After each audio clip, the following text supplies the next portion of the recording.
God for 48 years now, and my life is better than it's ever been. I didn't even know my life would be able to get this good. And it says in step, just a minute here.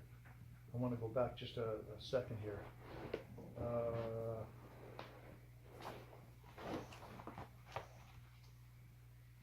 Where is that?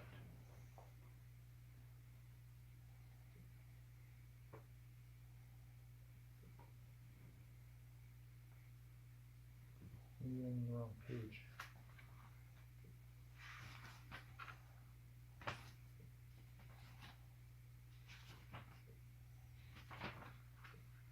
No, it's in the last few pages, I think. It says somewhere in here, it says, it's talking about the steps, and it says, I'll say it the way I can remember it. Nothing short of continuous work on these as a way of life will bring the much desired result. And the much desired result is we want to be happy, joyous, and free. That's what it says in the big book. To be happy, joyous, and free. And so we need to identify these things and change them so that inside our head and inside our body, we're not always in conflict. So what that doesn't mean that you have to do it all the time. Like if I think that if people did the steps every 2 or 3 years, that would be good. You know, get together with other people and do the steps out of the 12 by 12 the way we're doing it. That would be a good thing for them, because you see what happens is when we identify our defects of character, and then in step 6 and step 7, we take these defects of character to God and we ask God to remove these defects. That's why the next time, say 2 or 3 years later, when we do the steps, it'll be different because we're not the same person anymore. And then it's like building a house. First of all, you have to dig a hole. Then you put in the basement. And then you put on the floor. And then you put up the walls. And you do it stages at a time. And then the last thing you usually do is put the roof on. And then you get the roof on so that the water doesn't come in when it rains. And then you can do all your work on the inside of the house. So that's what doing the steps is like. It's like building a house. And it's like you don't want to just dig a hole and then not put the basement in. And then once you got the basement in, you want to put on the floor and the walls and the roof and everything.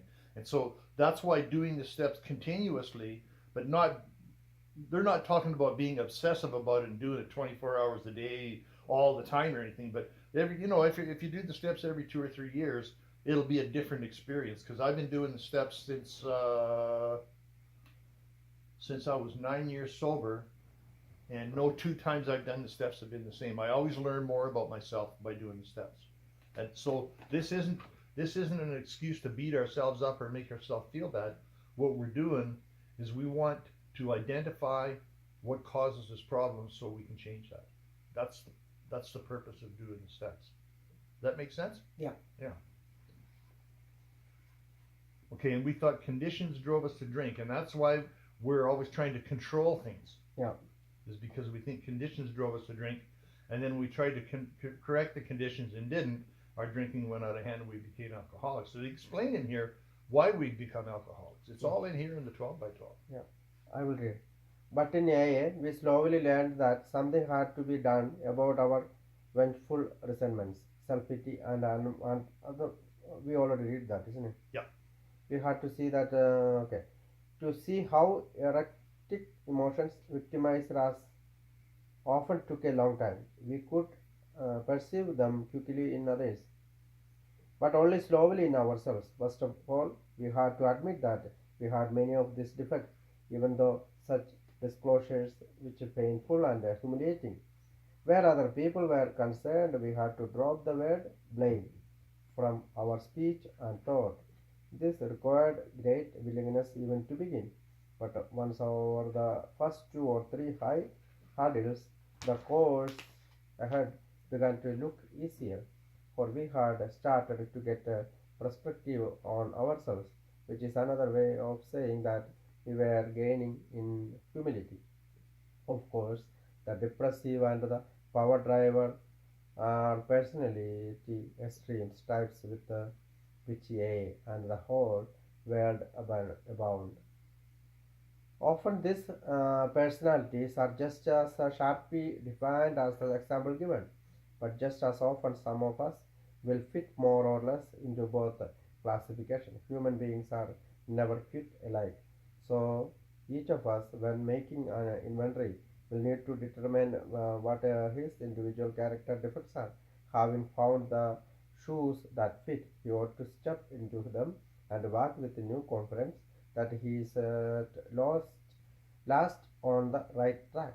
Now let's ponder the need for a list of the more glaring personality defects all of us have in varying degrees.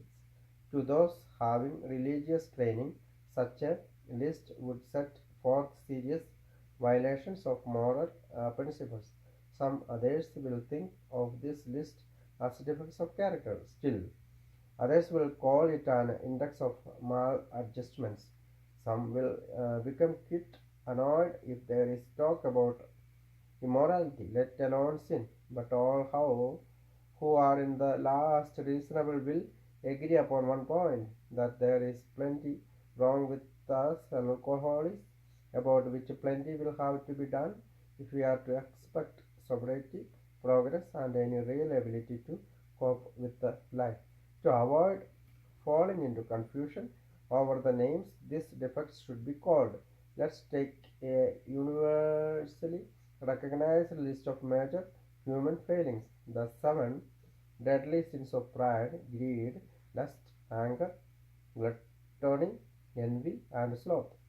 It is not by accident that pride had the procession, for pride leading to self justification and always spread by conscious or unconscious fears is the basic breeder of most human difficulties.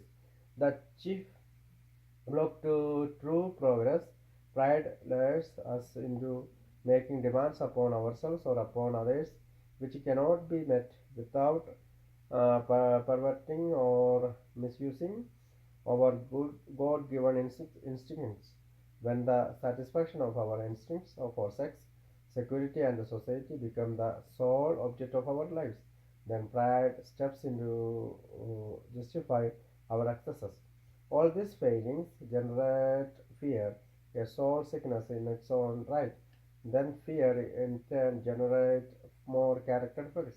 Unreasonable fear that our instincts will not be satisfied drives us to covet the possessions of others, to lust for sex and power, to become angry when our instincts demands and are threatened, to be envious when the ambitions of others seems to be realized while our are not. We eat, drink, and grab for more of everything than we need, fearing we shall never have enough. And with a genuine alarm at the prospect of work, we stay lazy, we laugh and procrastinate, or at best work grudgingly and under half steam. These fears are the termites that ceaselessly devour the foundations of whatever sort of life we try to build.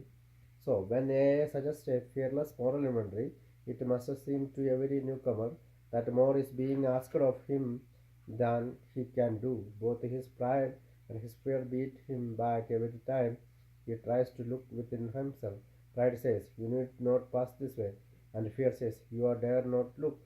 But the testimony of AAs who have really tried to a moral inventory is that pride, that fear of this sort turn out to bogeyman, nothing else. Once we have a complete willingness to take a inventory and exert ourselves to do the job thoroughly, a wonderful light falls upon this foggy scene. As we persist, a brand new kind of confidence is born, and the sense of relief to finally facing ourselves is indescribable.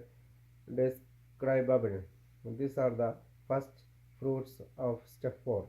By now, the newcomer has probably arrived at the following conclusions: that his character defects, representing instincts gone astray, have been the primary cause of his drinking and his failure at life, that unless he is now willing to work hard at the elimination of the worst of these defects, both sobriety and peace of mind will still elude him, that all the faulty foundation of his life will have to be turned out of the and built a new on Broad Rock. Now, willing to commence the search for his own defects, he will ask, just how do I go about this? How do I take inventory of myself? Since step 4 is best but the beginning of a lifetime practice, it can be suggested that he first have a look at those personal flaws which are actually troublesome and fairly obvious, using his best judgment of what has been right and what has been wrong. He might make a thorough rough survey of his conduct with respect to his primary instinct for sex, security, and society. Looking back over his life, he can readily get underway by consideration of questions such as this. Okay, let's stop there. Yeah, The thing here is like